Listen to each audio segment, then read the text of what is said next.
gamify the NFT effect.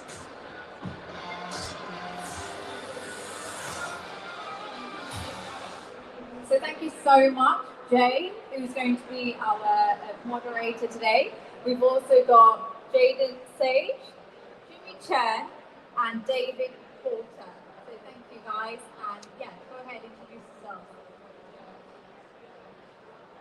I'm Jay Moore, and I've been in video games for about 30 years.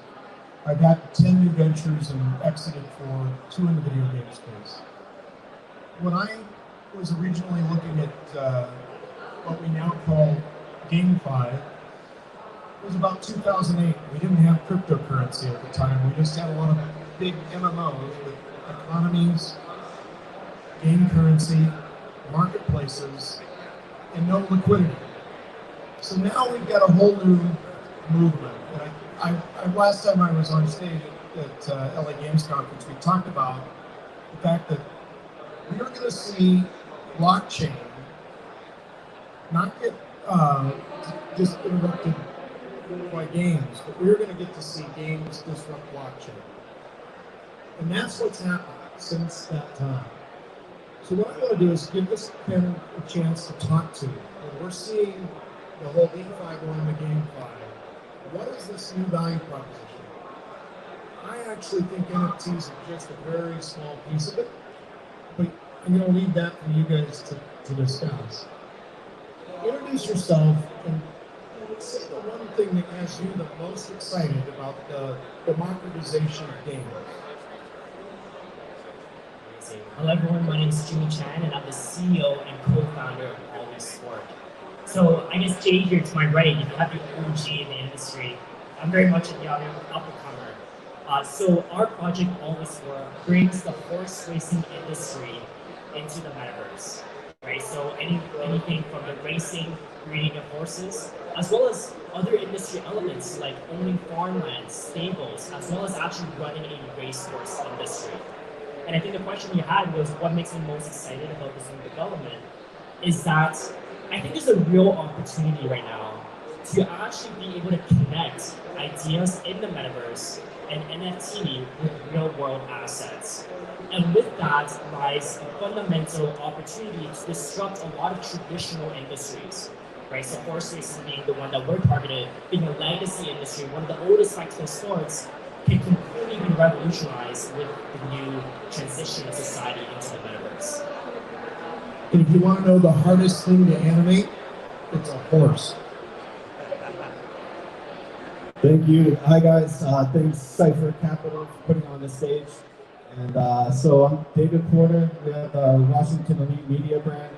And we got into Bitcoin 2013, helped develop a mining algorithm. And one of the best ways we realized to get our coins and to get more users and more wallets is actually gaming. And so we are really looking to partner with a few games that might want to use our coin. It's immutable blockchain, the good stuff that Bitcoin is made of. And as far as NFTs not being a major function in gaming, actually I think it's the most important is what people are going to be buying. And the game might come free, but the NFTs are going to be expensive. Awesome. Hey Bruce, brother. All right, so we know each other from Washington, Elite from New York. So my name is Jaden Sage. I've been in this space since 2011. Done everything, mining, advising, angel investor now. So the FI in DeFi stands for financial instruments that are based off of a value proposition. Nowadays, we call that value proposition NFTs. Games in itself is an entertainment commodity that can now be applied financial instruments to. So what gets me excited the most is that traditional finance has a stranglehold on all applications that are derivative financial instruments, which are a lot bigger market than traditional finance.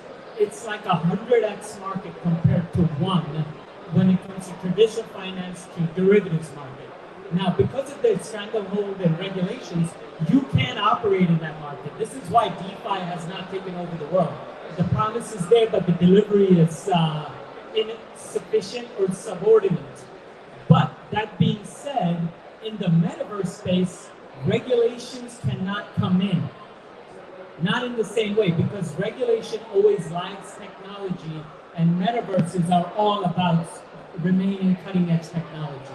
So when you mix that together, you wind up in a world where DeFi applications can, AKA, run amok in metaverses. So what will be the net effect of that? Will be that the market in the DeFi space inside metaverses will far exceed the one in traditional finance and become the $1 trillion industry. So you're basically saying discovery will happen in free space, or the markets that don't exist or aren't well addressed today. So when you're looking at the consumer experience, because games are supposed to be fun, and there's been some discussion up here about the fact that it should be play and earn, not play to earn, so you have a better user experience. But those markets that are going to open up, we're basically talking gamifying finance. We're talking about making it more fun and more engaging to be making your value proposition as a human. So talk a little bit, obviously, horse racing, we're talking about the full supply chain from the, like you said, the fields all the way through the trophies. Are you going to enable people to be putting their own stadiums, putting on their own races? Are you building those same kind of instruments that allow the consumer to become part of the industry itself?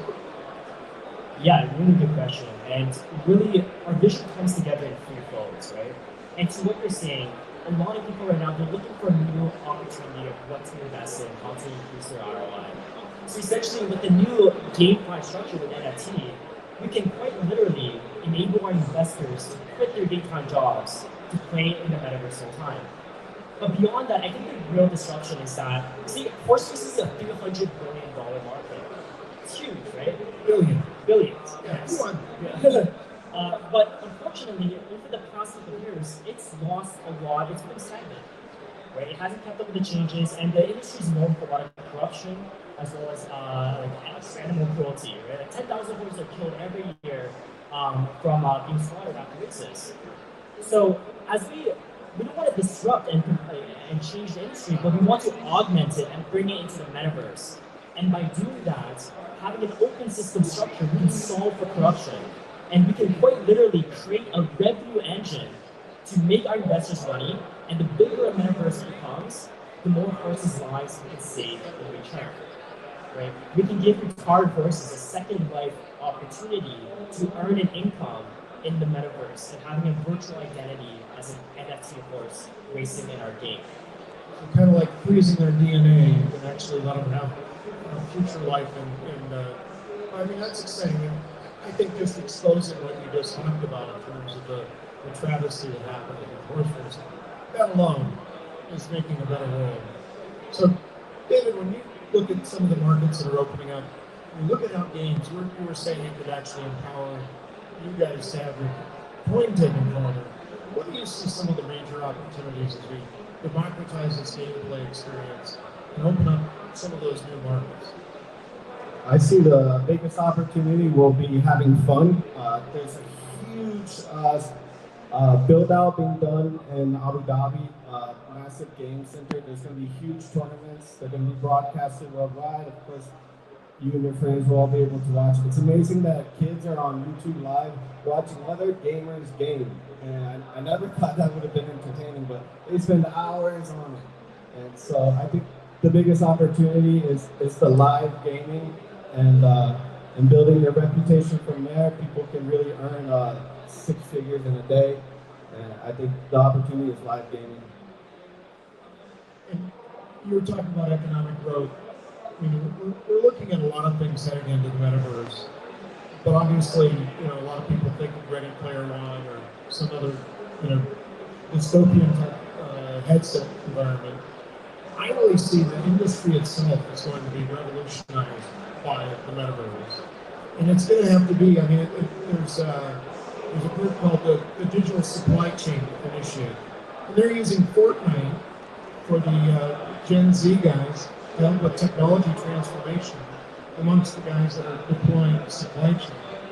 Now, what are some of the things you see with building out this next round of economic development, as it were, empowered by this game?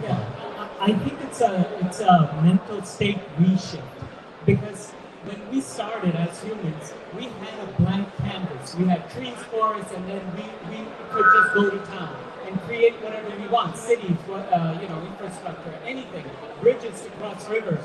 So we built on a blank canvas. The metaverse offers you that same capability, but on a grander scale, believe it or not, because you're limited only by your imagination. Now, the other component of this is where I think people are getting a little lost, is that it no longer can be called gamify or game. The word game is a problem, because what is a game? If you're playing a game for a while, you develop skills. Those skills are marketable. It sounds awfully a lot like your career, your job. So what it really needs to be called is, instead of gamification, it's workification, if you will. So once you have a couple of pivots, mental pivots, then you can see that it's an opportunity to make money and attain your livelihood. And in a decentralizing world, which is what crypto offers for people around the world, where they can't show up to corporate America and get a job, they need to work from home with a laptop, and they need to utilize the skills that they have. So gamification facilitates them earning a livelihood for their family from their skills, and we're going to have a blurring of the lines between what's entertainment and what's providing real skills and value. Those lines are going to be evaporated completely. So you may have something that looks like a skill, looks like a game, looks like you're entertaining, but also you're providing values to others. So the boundaries are going to be evaporated, and hence we will come into the world where people in the developing world will have as many opportunities, in many ways even more than the people in the developed world. The military is going to take full advantage of that, most likely, fortunately. Well, and I think AI is going to redefine how labor contributes to the economy. I mean, we all went to Econ 101, and labor was a major component of it. Now labor is not the same as it was. Those skills, or even the contribution you make to creative as an artist, or as a person who's creating value and finding a way to monetize it in the metaverse, is a lot about, I think, how we're going to bridge to this next generation that needs a different economy to work in than what we grew up with. Well, look at the definition, right? Labor. That's such a vulgar way to describe your talents and your capabilities. If you really think about it, each person should be recognized as a master. We are all masters of our craft that we've developed over years, because that is who we are.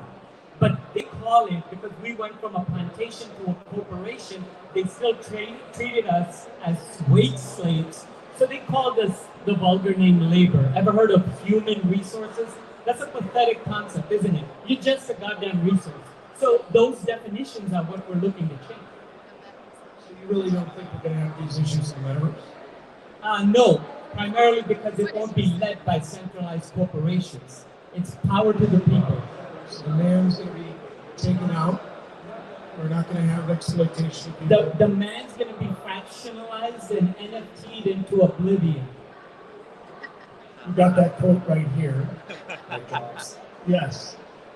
So we started on democratization of basically play, and getting it to a place where the consumer can actually have as much value creation as the game designer and developer, because they're contributing content and building out additional play experience. As you look at this next step, what do you think the major thing that's going to differentiate a great game in the metaverse?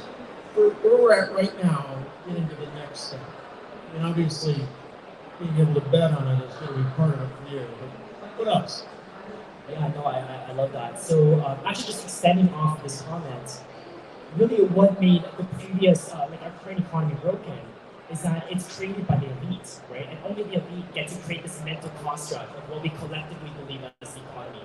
So I think the best projects in the future are the ones that can really creatively re-envision what does it mean to have an empowering economy, the power to the people, and really envision something that is truly worthwhile for us to engage in the future that we're trying to create, something more sustainable. So I think that the benefit of the new metaverse would be something that is created by artists as opposed to like puppeteers.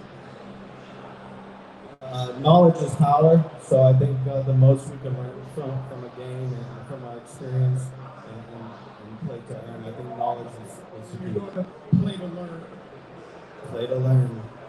Okay. The best thing we're going to get out of this, the most exciting, is the ones we haven't seen yet.